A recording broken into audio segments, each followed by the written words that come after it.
នៅពេលដែលយើងមានទ្រវិញច្រើនដែលប្រើប្រាស់ block តែមួយរួមគ្នាហើយបន្ទាប់មកមានការប្រែប្រួលយើងចង់កែ block ហ្នឹងហើយ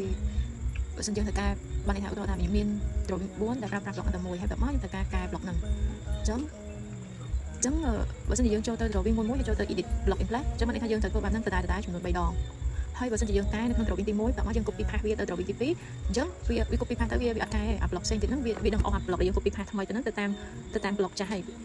អញ្ចឹងយើងមានវិធីធ្វើលើជាហ្នឹងក្រៅពីការដែលចូលទៅកែ edit block in place មួយយើង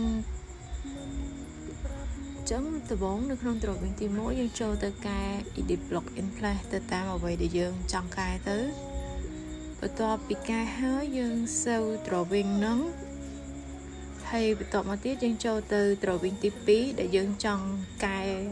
block ដែលមានឈ្មោះដូចគ្នាហើយចង់កែដូចគ្នាហ្នឹងយើង comment insert ហើយបន្ទាប់មកវានឹង loading មួយផ្លែពេលខ្លះក៏អាចយូរដែរទៅតាមហ្នឹងហើយទៅតាមអាចថាតាមរបៀបកុំព្យូទ័រឬមួយក៏ទៅតាមទំហំ drawing ដែលយើងគូរនោះវាធំអីវាអាចនឹង loading យូរហើយបន្ទាប់មកទៀតពេលដែលវា loading ហើយ load ចេញមកហើយយើង select នៅលើពាក្យ add drawing ហើយចុចទៅរក drawing ដែលយើងបានកែមកហ្នឹងហើយយើង save ទុកហ្នឹង save ជាប់ហ្នឹងយើងយក drawing ហ្នឹងមកបន្ទាប់មកទៀតblock មុនហ្នឹងដែលយើងបានកែហ្នឹងយើងមើលឈ្មោះវាអានេះវាឈ្មោះអីចឹងមកហើយបន្ទាប់មកយើងចូលមកកន្លែងហ្នឹងយើងវាយឈ្មោះ block ហ្នឹងមកហើយយើងនៅអស់ scroll វាយូរចឹងហើយយើងredefine only ក្នុងហ្នឹងណាយើងចុច redefine only វាចុច control 1ហ្នឹងវាកែទៅទាំងអស់ហ្មងយើងអត់ចាំបាច់ត្រូវចូលទៅកែមួយទេហ្នឹងហើយមាន3 drawing យើងធ្វើដូចគ្នាចឹងហ្នឹងគ្រាន់តែ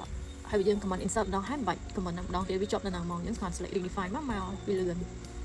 ហ្នឹងហើយមាននៅកន្លែងហ្នឹងវាមានមុខងារមួយទៀតបើសិនយើងពេលយើង click មកស្ដាំលើហ្នឹងវាមាន insert and redefine បើសិនយើងចង់ insert ថែមមួយទៀតយើង insert ហើយយើង redefine ឲ្យ block ចាស់ហ្នឹងហើយវិធីហ្នឹងវាលឿនជាងវិធីចូលទៅកែមក drawing បានន័យថាយើងត្រូវកែតែ3 4ដងហើយវាមានច្រើនជាងហ្នឹងទៀតយើងត្រូវកែកាន់តែច្រើនដងតែវិធីនេះវាលឿន